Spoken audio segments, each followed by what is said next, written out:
morning, good afternoon, welcome back to another video, and I'm just going to get straight into what we're going to be getting on with this morning. So it's a Monday morning. First job is a clutch on a Fiat Doblo, I think it is. Won't select gears, so if you've got a clutch is knackered. So we're going to be cracking on with that. It's a little bit different, but yeah, let's get straight to it, shall we? So here's where I'm at with it.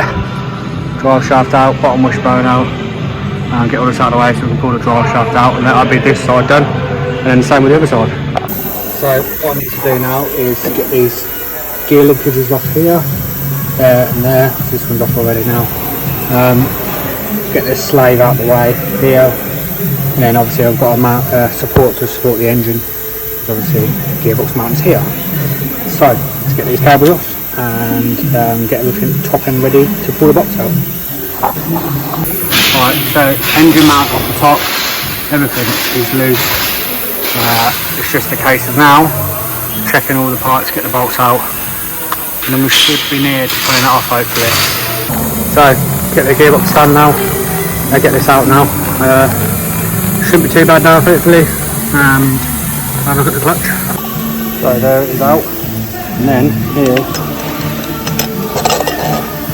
is our problem with that one. So new release bearing fitted there, saw that on, and now it's on, clutch is fitted, sorry, now it's on to put the gearbox back in the stand. So that's all the top half done, just got the drive shaft in here. There's a little mounting bracket there because it's a double, like longer drive shaft on the side. So yeah, there it is, bolted up there. And now we've got to get the other drive shaft on the other side, wishbone and all that sort of stuff. Right, so next thing we've got to do is refit the drive shaft. It's bolted this side, let me show you. So bolted there, 4 bolts here, nice and easy. So that's it bolted in, just there. We need to get the rest of this all back into the hub, and then this side will be pretty much complete, but obviously filling the gearbox up with some oil, so yeah, not too bad. Let's get this drive shaft back in, bolted up, wishbone on, and we should have this side done. So that's all that back together. Now it's time to bang the wheel on, bang the hub nut up, and then we're good to go. So I've backfled the brakes. All I'm doing now, backfled the brakes, backfled the clutch on the slave cylinder. So all I'm doing is just pumping the brakes now. I'll go and check the fluid. There's a nipple on top of the slave cylinder. Put a oil can or something, bit of pipe, press it a couple of times, well, a good amount of times, let it bleed through. And yeah, we'll try that. And that's how I've led this one. So I'm going to go and check the clutch fluid and then see where we're at. Right, clutch done. Just going to retest it again, make sure I'm moving.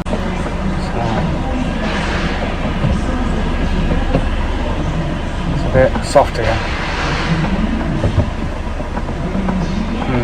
So we're moving.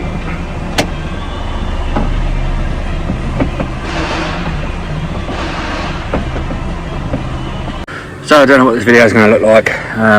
Sorted the van out. I couldn't film the bit I basically explained quickly about the bleeding situation with that. So basically what I had to do was the slave cylinder on the top, get someone inside, pump the pedal, and then hold it down. And then once you hold it down, lift the clip up on the pipe, it will shoot out the top of the slave cylinder, and then close it back up, pump, and sort of carry that on again. Got a clutch on it, spot on with that van, so it was nice to do something a little bit different. Obviously didn't film loads in it, but I like jobs that I can get stuck into and not just tapping nuts and bolts all the time. People are quite happy to do that sometimes, but I'm not. I like to get involved and do something different. So let's go through the job that I'm going to be doing now, something a little bit different. So next job is a little Fiat. I'll show you what happens with the door lock. So that's open.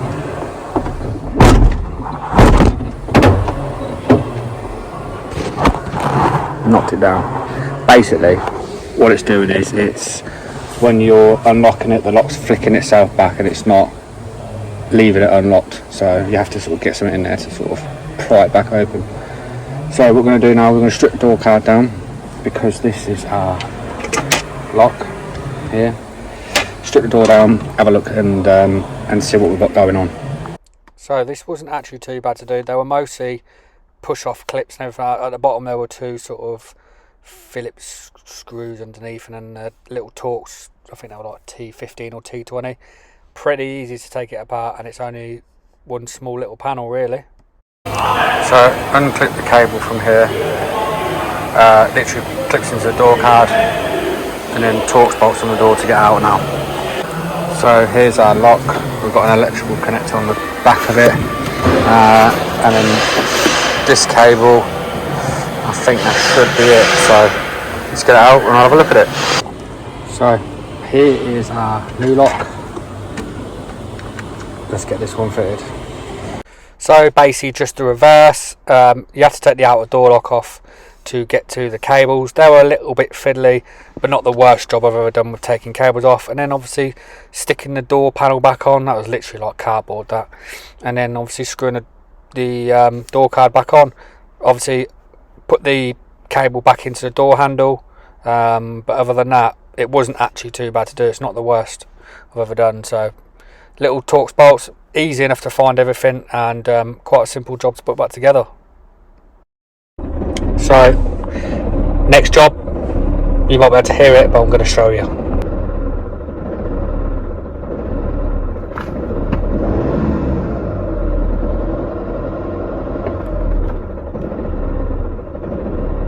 Yeah, don't think it should be like that.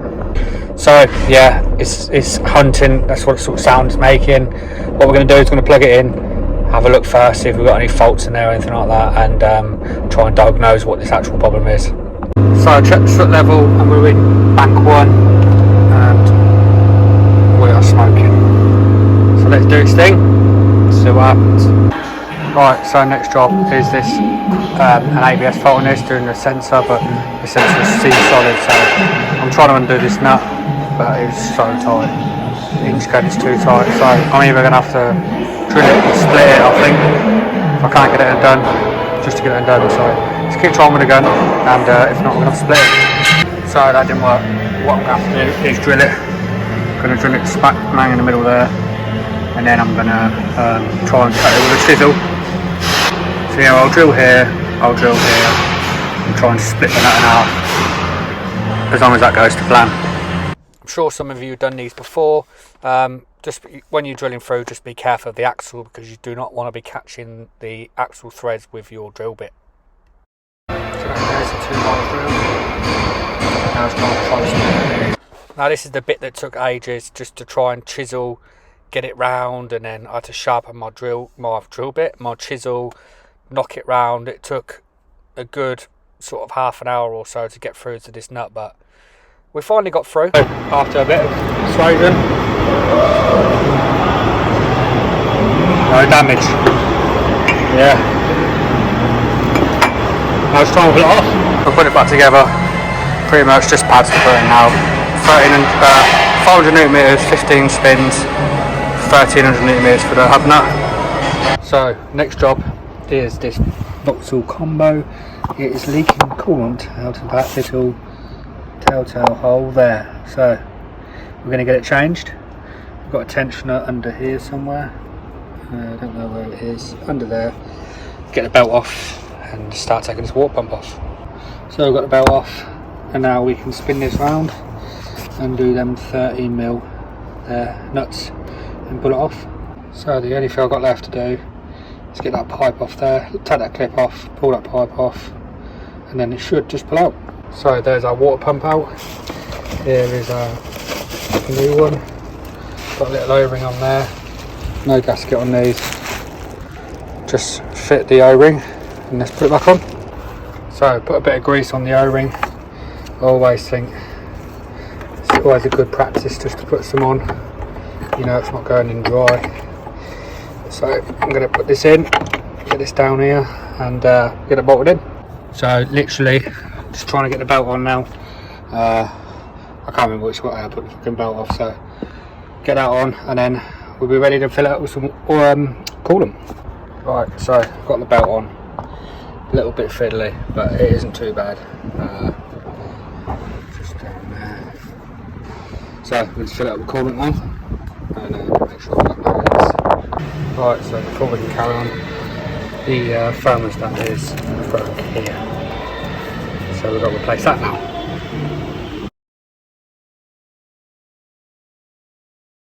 Right, so there's the out, fuel pump's out.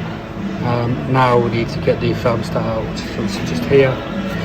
Yeah, this is what's happened to it. It's basically just broke off inside, everything like that, so let's get all the pipes off as much as we can and get it out. Right, so we've got one mounting bolt there and then another one underneath there. Silly place to put mounting bolts for a thermostat. But we need to get that pipe off the back there, and then obviously 2 bolts to get it out. So don't know, I'm gonna have to move this pipe out of the way potentially. So let's have a look. Right, so we're nearly at getting to that bolt. We've had to move all the EGR pipe and everything. It's just ridiculous. So last pipe out. Oh yeah, and I've also had to move the header tank and the fuel filter. So yes, let's get to that last bolt and get it all off. That's out. That was some pain in the arse, that was. But we're out, clean it all up, put a gasket in. So, got the new one in, it's just a pipe work now and basically refit everything. It is a swine of a job. Just everything's so bloody awkward and tight and everything like that. So, let's get it all back together and we'll see how we get on. So, little update, got the fuel pump back on. Vacuum pump back on. It's all pipes, it's just this part to put back on now. And then obviously all the fuel parts, fuel filter, blah blah blah, all that back on. But we're getting there, we should be able to put some coolant in very soon. So we're just putting the filter housing back on. I actually had to take this back off again because you see that pipe on the top? Yeah, I didn't put it in. So that had to come all back off again, which was a bit of a pain, but we got it done in the end. So this is the only real Vauxhall I've worked on. Let me know in the comments what you prefer, if you prefer any, Vauxhall or Ford. Right, so we're built up now, built the coolant up, let's fill up a bit more and it should be good for a start. So water pump done, new belt, new thermostat housing, doesn't look like there's anything leaking so far, which is a good sign. So let's get this on and then get it started. So it's looking alright.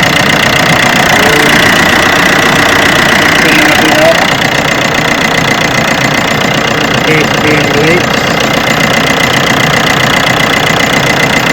We'll leave it running and make sure we'll check it out. So this is how it's done. Runs lovely, no leaks, probably good. So yeah, that was just a different few bits for an weight, from obviously van clutch to doing a hub to doing many little jobs. So just thought I'd give you a quick update on the van situation. Obviously I mentioned in a couple of videos about it. I have a van, a couple of weeks out for getting it. Just got a few things to sort. It's having MOT, there's a problem with the doors being sorted, a few little bits, but I will do like a nice video on it hopefully when it's done. It's not a massive van, but for me to start out should be spot on for what I need. So fingers crossed. That'll be very soon and I can obviously put a video out for that. I'm currently filming today. I'm gonna keep putting these videos out. I normally do it on a Saturday obviously at 5, but I've been delayed this week, so it's obviously out tonight